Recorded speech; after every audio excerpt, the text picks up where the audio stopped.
you are, and I know how your weekends are like, very, very like family time, do all the stuff that I couldn't do during the week. So you coming here to share with us today is really a blessing, not just to me, but to everyone in the room. So first of all, thank you again, Jane, for being here with us. It's a pleasure. It's a pleasure. I'm so like to see the room full. And I wonder, we have so many ladies on money. There are no guys. Is this a strictly female affair? No, I haven't seen any guys there. As I was going through the whole. Have refused to turn on their Okay, video. I see what's going on here. Okay, one of them has. Oh, we turned it on. Okay, that's Chibuzo. Because I only see. I haven't. Yes. Yeah, Chibuzo. Yes.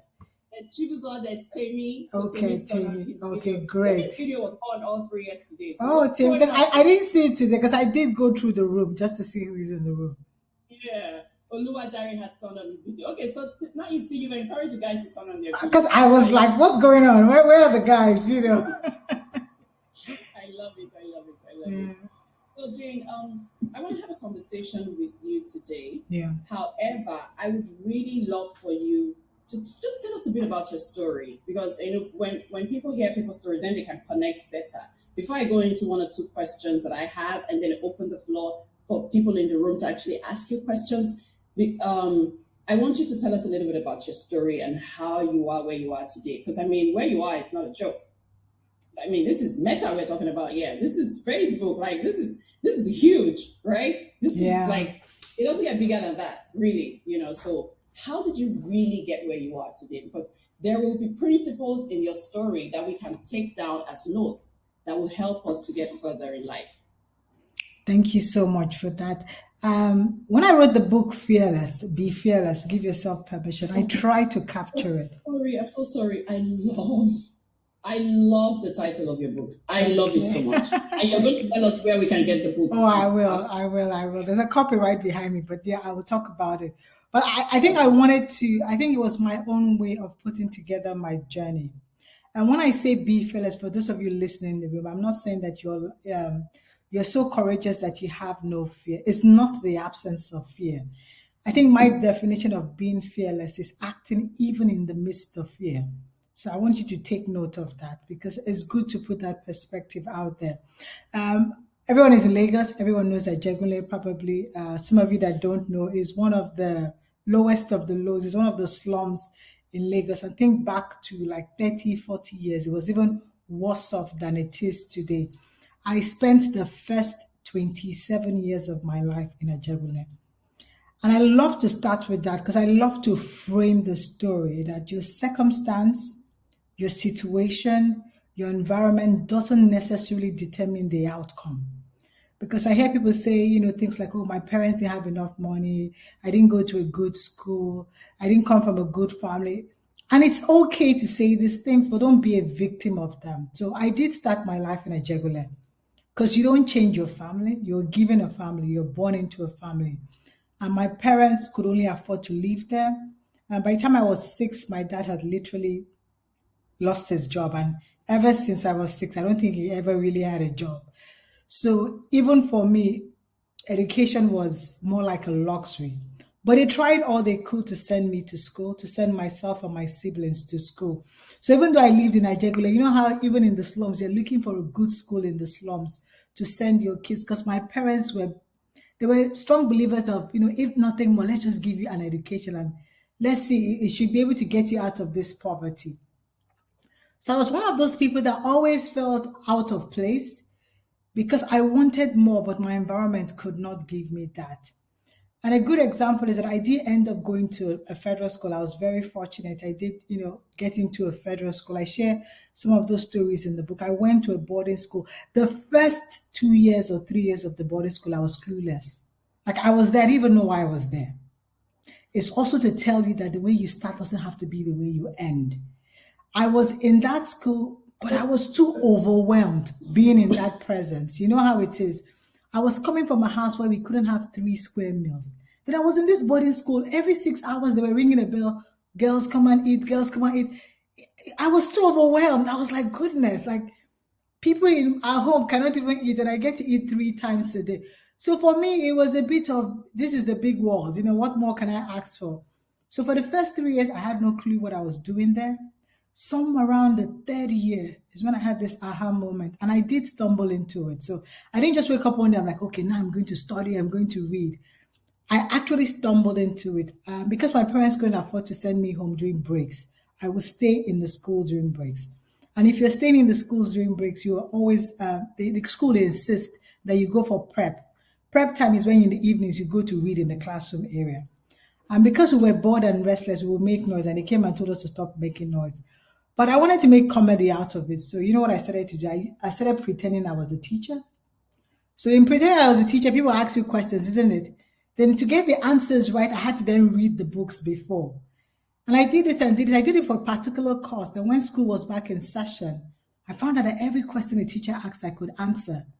It wasn't intentional then. It was just because I did it out of fun. Then when I found out this was working, I'm like, why don't I do it for every course? Then I got interested. Who are those making A's in this class? Let me figure out how they do it. It'd be so easy to just answer questions because I did get an A in chemistry. So your support system is important, just to put that in. The people around you. So now I went searching for girls and people that are making it. So how do you do it? How do you read? What do you do? What kind of things do you read for a course? I started to learn from them. And it's in being in that environment I started to also aspire, because then people talk about their parents being a doctor or their father being an engineer, or all those things. I'm like, tell me, what do engineers do? What do doctors do? I got curious and I decided that I was going to study engineering. Remember, I decided in the shielded environment of my school, because then I got this belief. Now I'm being with these smart girls. I'm learning. I'm doing what they're doing. I'm getting A's. I'm like, you know what? I can go to university. I will study engineering. So when I did go home after secondary school, people ask you, what do you want to study? What do I say? Engineering. No. Do you have any other option? What's your backup plan? I had no backup plan. Engineering. Then everyone around me starts to tell me, that's why your environment is important. What do you think you are? You want to study engineering? You're a girl, first of all. Like, why do you want to spend 5 years in school? Just do something. Come and help your parents. Everyone around you is starving. And those were told me that, you're a girl, it's too tough. Everybody gave me a reason. Bottom line, 2 weeks to when I submitted my JAM, now convinced by my environment, I went and I erased the JAM form because I filled it with pencil. So instead of putting engineering, I said, I better get this backup plan. They've all been telling me I should stop feeling too smart. Is it because then I went to boarding school? So I went looking into the JAM form to find any easy thing that is physics, chemistry, maths. And that's how I landed in something I've never heard about, industrial chemistry and geology. Months later, results come out. Don't worry, I'll wrap the story very quickly. Just this story will set the foundation. I go and check at the UNN board, because our UNN was one of the schools I put in. And I found out my name was one of the top on the list. I'm like, top on the list. Wow, let me just see if I actually put it in engineering. Where would I have landed? Then I went to the engineering board. Guess what? I would have been the top 10 in engineering with my marks. So why was I afraid? I was afraid because everyone around me didn't believe I could do it. I was the only one that believed in myself. The second lesson I learned, that was actually the first major lesson I learned as a young adult. Your dreams are yours to protect and fight for. Other people don't have to get it. They don't even have to understand it. And they might find it stupid. It took me 1 year in UNN to change back to engineering. It's a whole different long story. But I found that lesson to be priceless, because I think it's a contributor of where I am today. Because after that experience, I've always shielded my dreams. They will sound crazy, ridiculous to those around me. Sometimes it only makes sense to me. But people only get it when I achieve it. So I think that's a good way to start today's session. And let's hit the roll. So what other questions should we go? I think that's a good way to just set the frame of today's discussion. Wow. This is so profound. Your dreams are yours to protect and fight for. Yeah. It's just the same thing as don't tell your big dreams to small minds, because they won't get it. And then they end up, talking you out of it. Imagine if they didn't talk you out of your engineering. You must have spent a whole year trying to get out. A whole year trying to get out of it. And it was a whole year, but I think it even made me stronger. So that's why I say you kind of have to be fearless. I did it scared. When I was trying to also change, I wasn't sure I was going to get it because I was told only a few amount of people would change. Then I used to sit in this reception with professors that came to speak for their own words. Then me, some girl that had nobody speaking for, I just came to say, I would like to change to engineering. And the guy will ask me the same question again and again. Why? At some point, I was tired of answering the question because I tried all kinds of answers. He would still ask me the same question. So in my head, I'm like, this answer, the guy is not buying it. Maybe I'm not going to get it. So it's just something to be aware of because some of you are here and you will have ridiculous dreams. And I have faced that. I've had, I'm like, I want to work for a multinational. But there's a whole, people think that for you to work for a multinational, you have to have gone to school somewhere or you have to have had a certain kind of profile. I didn't. I didn't have to have that profile. The first job I got, I knew no one. And I keep saying that I knew no one. I used to walk around Lagos looking for a job after I graduated because you had to look for a job. My father was trying to give me transport money. He didn't have any. So I was determined while I was waiting for service, I would get a job. So I had these friends that were like, oh, this bank is recruiting, that place is recruiting. But I really wanted something that had to do with my field.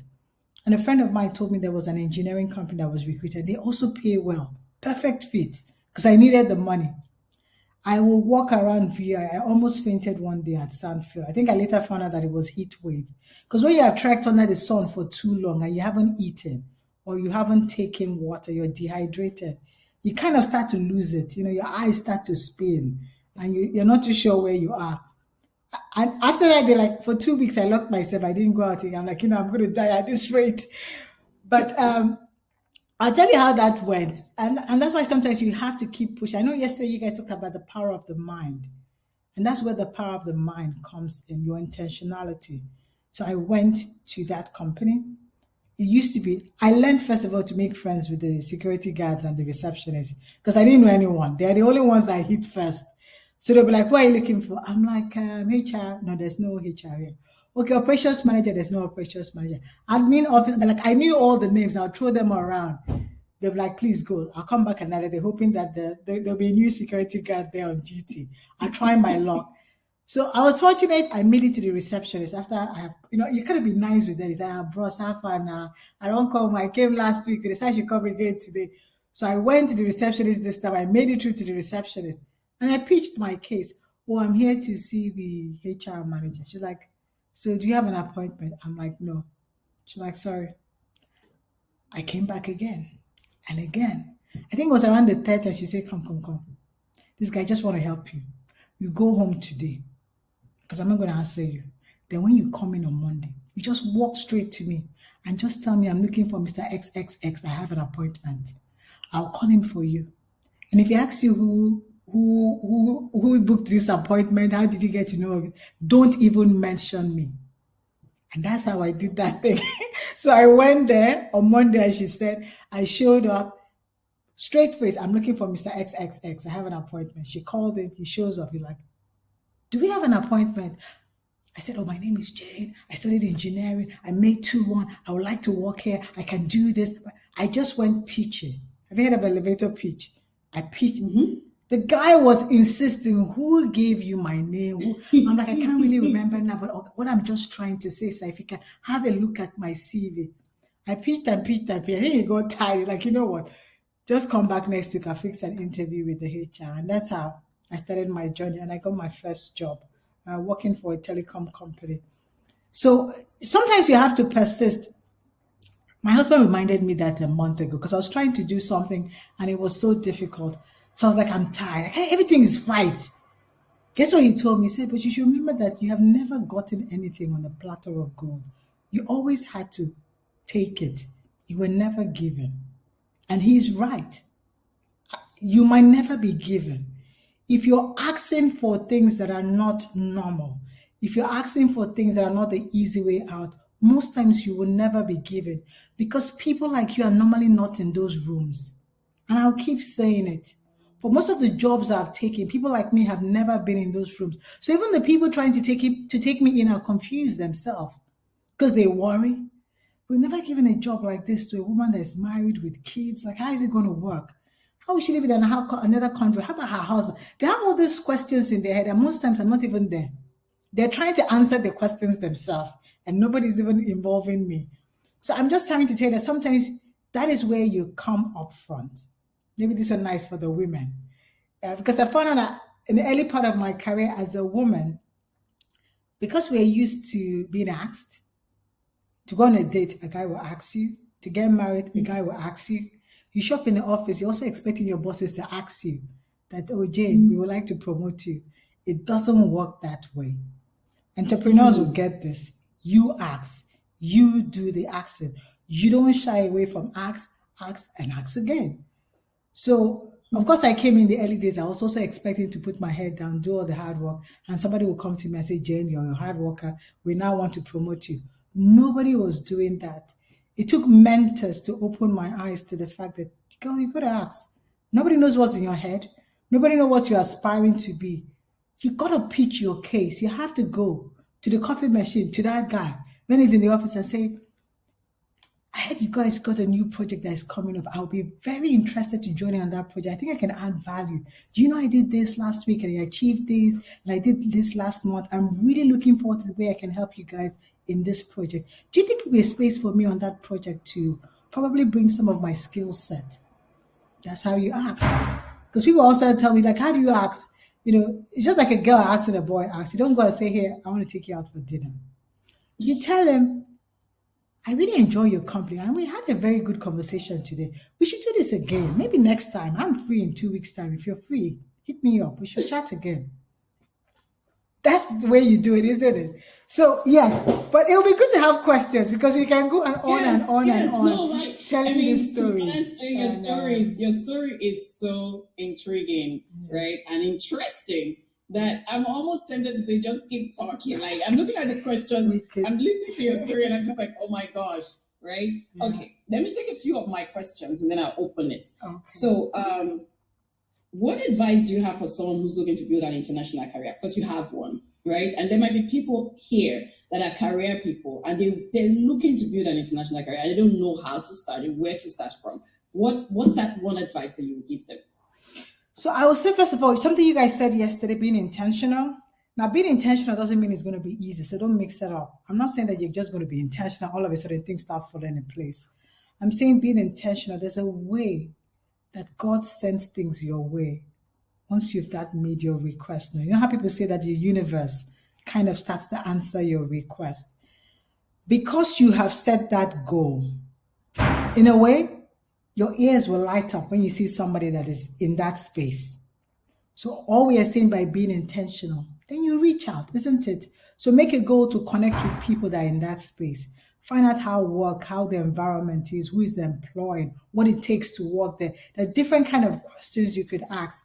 Try and build like a continuous communication if you can. So people like, oh, really good, we had this conversation. It's also if I check in about 2 or 3 months again, in case I have any more questions.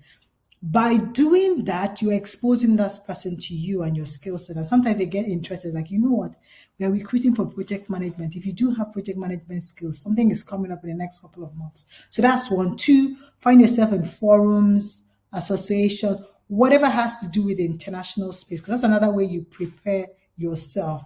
Because you start to volunteer with people in that space, work with them or get exposed to them, then research those companies, research those companies. When you research those companies, you tend to understand what they are looking for and how they find candidates. Because sometimes people send me CVs, and I'm short of telling them that even I, looking at this CV, won't work. Because these are companies that are recruiting for leaders. They're not just recruiting for someone to just come and do a job. Mm-hmm. They're recruiting for someone to be a representation of their brand in the world. So you're looking for your leadership qualities. What have you volunteered? What charitable things have you done? What scary, courageous things have you done? What out of the normal have you done? They have a prototype. So apart from being a project manager, what's the extra you bring? How do you tie back into our core values? Because that's some of the things you should check. We like people that are bold, people that are empowered. How in your CV have you been bold and empowered than just the standard, I'm a project manager and I've done all the certifications. So that's the good thing about trying to hang out with people in that space. you start to understand the requirement and they could help you. For some of them, you can ask outright, hey, could you help look at my CV? I'm thinking of this, or I'm thinking of which of the sectors I should go into, or which of the companies. As you get more information, you know better, then I think you start to figure it out. You start to tell yourself, okay, I would rather want an AI space. No, I want biotech. No, I want to do project management. No, you start to understand better which of the fields you want to go. But you have to start first by putting yourself out there. Awesome. Thank you. That was fantastic. How can career professionals leverage on the power of social media for career growth, networking, and visibility? So many ways. Like I put out a post in January, and I think it was an article. I said how social media helped me get my job. So it was literally how social media helped me get my job at Meta. So I'd been posting on LinkedIn for a while because I had decided what I wanted my brand to start for. So it's always good to, if you can, define what your goals are. It really helps in how social media can help you. Because everybody's on social media, but some people do have an agenda. Some people are there to consume, some people are there to create, and some people are there to create and consume. The ones that have no agenda are the ones that are just floating in the air and they don't know what it is. So I keep telling people social media is like a tool. So it's like having a kitchen knife in your kitchen. For me, a kitchen knife in my kitchen is to chop onions, peel potatoes, yam, and cook. So it's a valuable tool. If a bad guy comes into my house, to my kitchen, like an armed robber, when he takes the kitchen knife, it is not for cooking. It is for stabbing someone. His agenda is entirely different. So you have to define what social media is for you. What do you want to use it to? What do you want to use it for? I had determined that I was going to use it to create my brand and to progress my career. So it influenced the kind of content I would create on social media. Because for me, I wanted to create content that would inspire, educate, and I also wanted to use as a tool to learn. I remember that it's an algorithm that also learns you, because whatever content you see, you spend more time, it will show you more of that content. So I was on that journey sharing my thought leadership, and I wanted to share my journey as an African woman married with kids working for multinationals in a tech industry. So I was sharing a lot about that, and people are watching. I remember the first time I got a call from the headhunter at Meta, which is now Facebook, which is now Meta. The guy knew more about me than I'm like, okay, so we're not meant to be having an interview because you're telling me all the articles I've written. Like, oh, remember when you talked about this, about that article? I really like your concept of this, and I like that, And that's how the interview went. It was him really talking about some of the things I'd put out there, some of my thoughts, some of my reflections, and it was an interesting discussion. So social media can be a tool, one, for visibility, if that's what you want to use it for. So you could decide visibility as an entrepreneur. You're like, I want my business to be fun. And it's so good because even I work with like VC firms, acceleration company. We use social media to vet startups. We want to see what they're doing, how their employees are. So you can decide as an entrepreneur, I need to raise funds, but I need to profile my company in a way that is attractive for funding or is attractive to investors. We will go there and vet you. These days, nobody's going to call you directly. They're checking your website, checking your digital media footprint. We're Googling you. We're trying to figure out who you are without asking you. So it's a tool for visibility. You can decide to use it as a tool for visibility. But I also, beyond visibility, I wanted to use it as a leadership tool to put my content about my journey so I could help people that are like me or younger people. So once you've decided what it is to you, then it will determine how you would use it. You can then determine what kind of content. So if you decide, oh no, I want to use it to get a job, it's for my career. So the kind of content you put out there will be like a dynamic CV. You're talking about things you have done or things you have achieved, exams, certifications, so that people that are interested in recruiting someone like you will find you. Because recruiters, headhunters, that's what we use. That's what people do. We go, we check. We go to forums, we see some comments like, oh, I like this person's thought process. Let me check their profile. This is an interesting candidate. And I ping you, I'm like, hey, by the way, if you're ever interested, can you check this post? We're recruiting for this.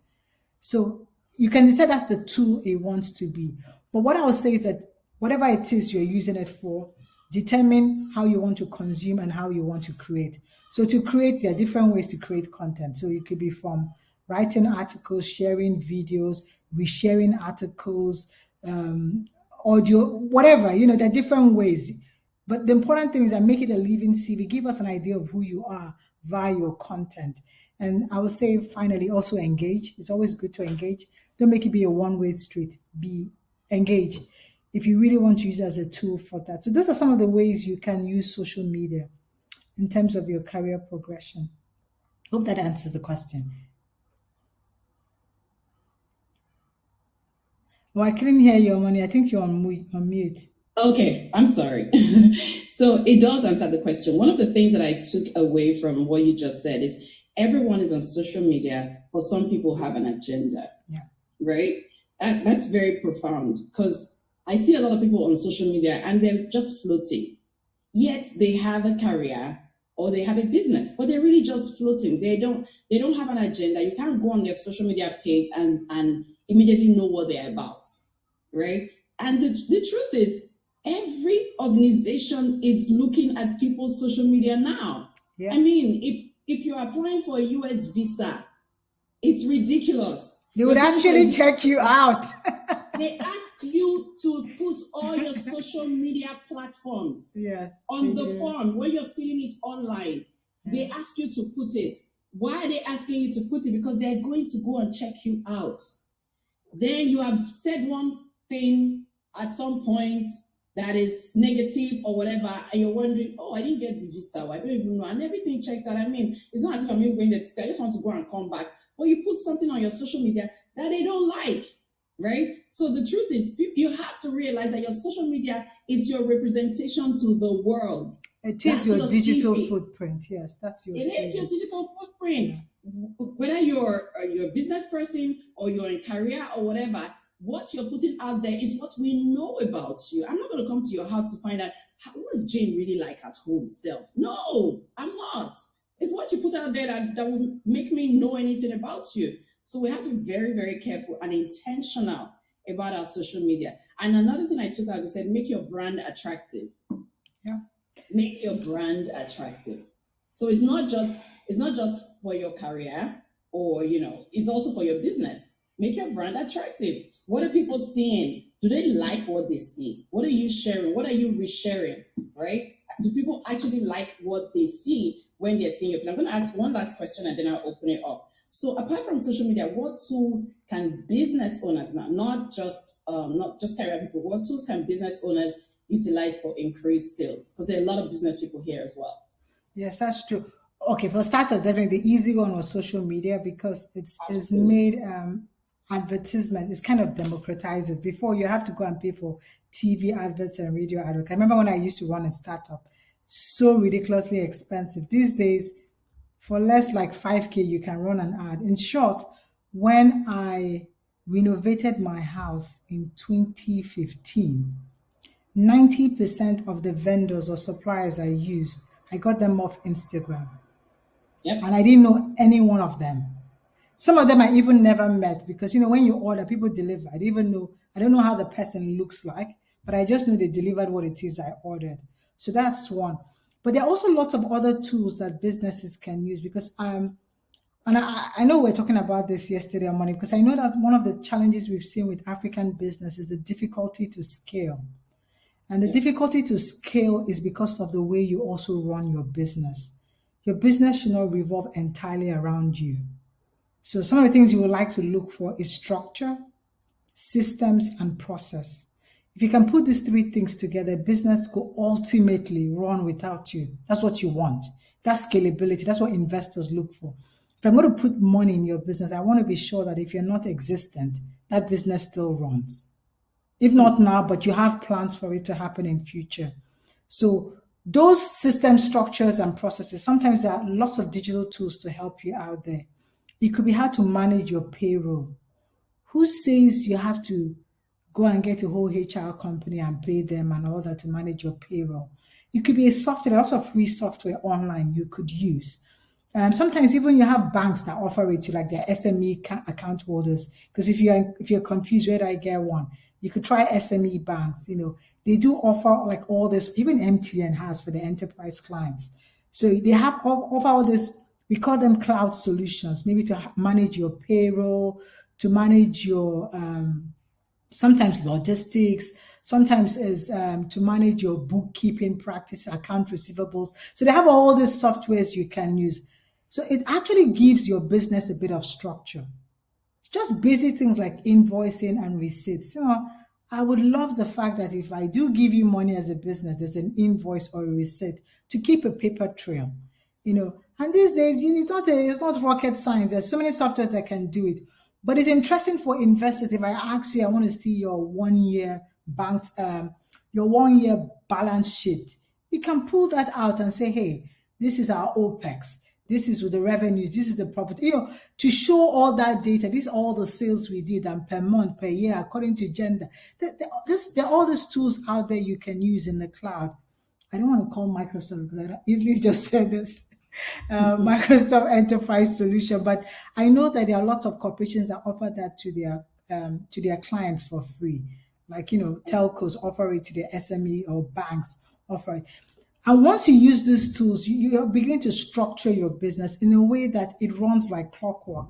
And because it runs like clockwork, you can scale. So I remember when I say this because I ran a startup for like 4 years, and within the 4 years, we had gone to like 3 countries. Not because we were too smart, because we understood how to use some of these digital tools to scale the business. So that even when you're not there, some of these things are running in the background. And then you can focus on the things that really need your attention, like attending to your clients. I hope that answers the questions. Yeah. Yes, it does. Yeah. Yes, it does. Guys, please go ahead and drop your questions in the comment section. If you have any questions for Jane, I'm sure there'll be a lot of questions. Please drop them in the comment section and we'll just take the questions as we go. I feel like if we start asking people to, if we start unmuting people, it would... because I see that someone raised their hands. Winnie K also raised their hand. Yeah, but it's going to take time if we start asking people to actually, say their questions. But just drop them. Winnie, type your question. And everyone else that has a question, just type it in the comment section and we'll take the questions as they come. While I wait for Winnie and everyone else to type their question, my last question. This one is really the last one. So someone says, should I quit my job and follow my passion? I'm confused. You just said your passion, so it's like a double bind, isn't it? Like I can't say don't follow your passion. What I would say is that have a plan.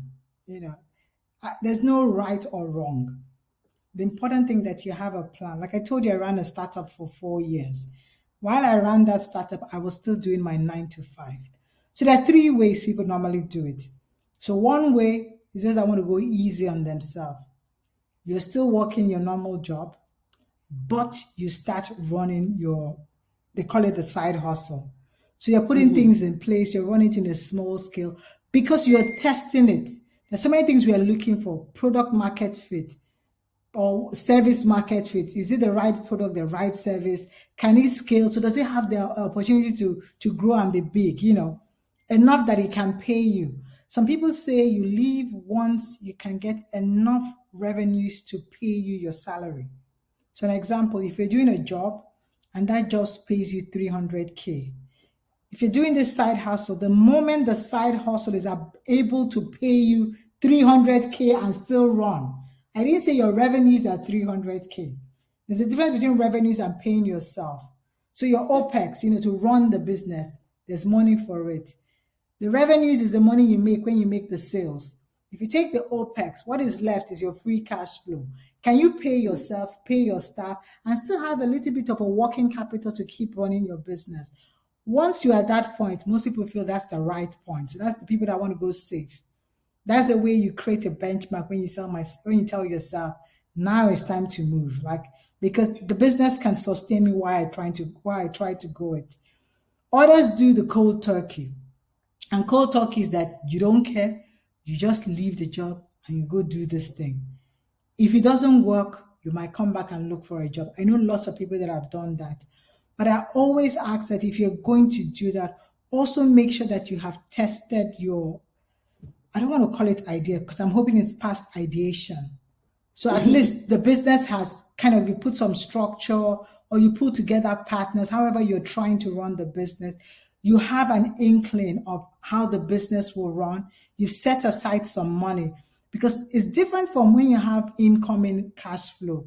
Most times when you start a business in the growth phase, you don't make money. There are very few businesses, almost has to be a unicorn that will make money like in the first 5 years. Even investors, we know that the first 5 years, we're just looking for you to scale. You're likely not going to, you will burn cash. So do you have money at least to hang in there until your business is making revenue to keep it going? So those are some of the things you're checking. Then you can do your cold turkey and you just go. So that's the cold turkey way. And the third one is something in between. Hybrid. Hybrid. So you have saved money. And that money you have saved, you want to go and try something new. So for some people, maybe the company is paying them off. There's some kind of voluntary maybe retirement or resignation package. So you're getting a lot of bulk cash, and you're like, oh no, let me use this money and try out this. And I would say, to be very frank, there's no wrong or right answer. I keep telling people because people are expecting to say, oh, this is the wrong. There's no wrong or right. There have been people that have done any of these methods and failed or passed. What is important is you. You take something and you are insistent it has to work. That's what's important. If it doesn't work, you learn from it and move on to the next thing, because sometimes you learn from that and you use it for the next adventure or the next venture. So there's no wrong or right answer. But what I learned from a mentor of mine is that whatever option you take, please don't regret and throw everything on it 110%. Don't spend time regretting it. Just put everything to make it work. Absolutely. Thank you for that. Yeah. So Winnie says, hello, Jane. Awesome profile. Congrats. How did you know you were a marketer, sales, and people person being a trained engineer? Thank you for that question, Winnie. Very interesting. So I didn't know. I always use the word that I stumbled into sales because I was never a salesperson. I knew I was an engineer. I studied engineering. I wanted to be in the tech space. Something happened in the middle, so in the earlier part of my career. And it's also got to do with maybe the way I look at life. So there was a project, and I think I shared a post about it this week. There was a project that had been, that was brought to my company then in Nigeria, and nobody wanted to do it.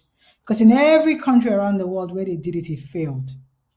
But because the mothership, you know how it is, head office, insists that every country has to do it, it was our turn to do it. And as usual, nobody wanted to do it. Now, I didn't have much to do at the office there. I didn't have much on my plate. So looking for someone to do it, and someone approached me. And to be frank, everybody in my team thought it was a stupid idea. There were guys that were like, why can't you do something? They told you they won't increase your salary. There's no promotion. You're getting nothing out of it, just that you just want someone to run it. But personally, what I wanted was knowledge, because it was a new technology. Nobody knew about it, at least where we are. And I thought, I could learn something new. I'm doing nothing. There's nothing to lose. You see where I told you that there's no wrong or right answer. It all depends on you. So I took that project and I run it like a Jane would run a project. Like I ran this thing like crazy. Like I wanted to make it work. Then it worked. It hadn't worked anywhere. Then all of a sudden, 9 months later, it worked. The client wanted to sign $1 million business. So as usual, then in my company, when a client is signing that kind of big project, we have a little cocktail party. So we had a cocktail party with a client. I was in the room saying hi to everybody as usual. The project is successful. I'm happy.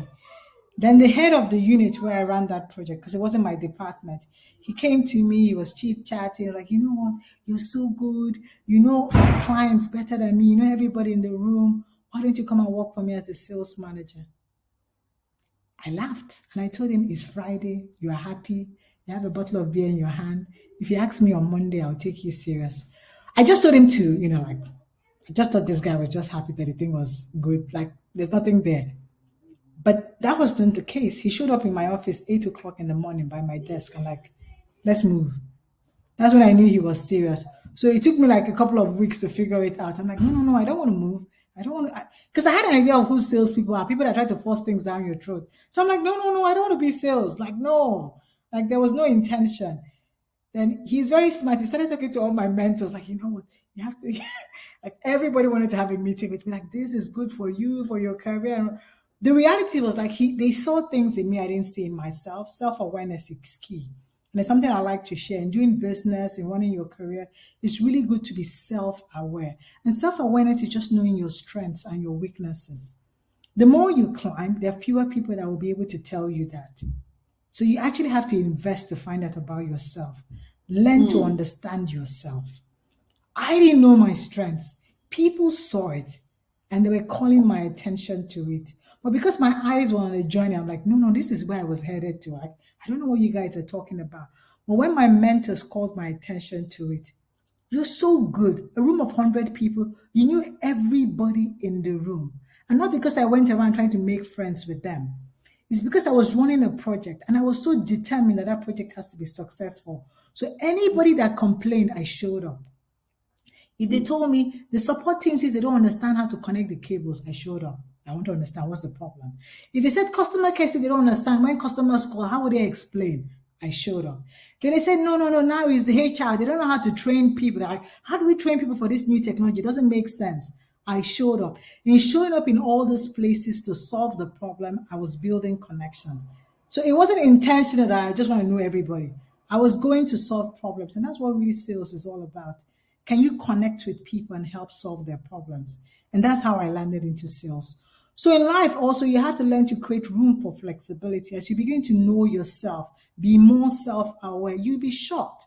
If someone had told me 10 years ago I'll write a book, I'm like, no, the longest I can write is a 2 sentence email. I don't like writing. I love to read. But then the more I got to know myself, I realized that, wow, I find writing to be therapeutic. Like that's my own way of like venting. Like if I'm happy, if I'm sad, you write. And when people found value in it, I found out, wow, that's good. Maybe I should write some more. So it's good to invest to know yourself. You could do like a SWOT. A SWOT is when there are tools out there, you can Google it. So SWOT is when you identify your strengths, your weaknesses, opportunities, and threats. You can do that for your business. You can do that for yourself. Your strengths is where your opportunities lie. So once I discovered you're a good public speaker, you're good at communicating, you know how to simplify complex things. You're good at presenting, good at negotiating. Your opportunities are roles like this. You can always do well. Then, of course, I discover what my weaknesses are as well. Then that's your threat, because those are things that can pull you down. Then you have to determine what do you do? Do you manage the threats? Do you intervene? Now, how do you want to intervene? You get people that are, so that's what I do now as a leader, because I'm aware of what my weaknesses are. One way I manage it is to get people that are good at what I'm not good at, working with me. A lot of people don't mirror me directly if you're working directly with me. So if I'm not good at something, I look for someone that is good at it. Other ways to train yourself or improve your skill set in that.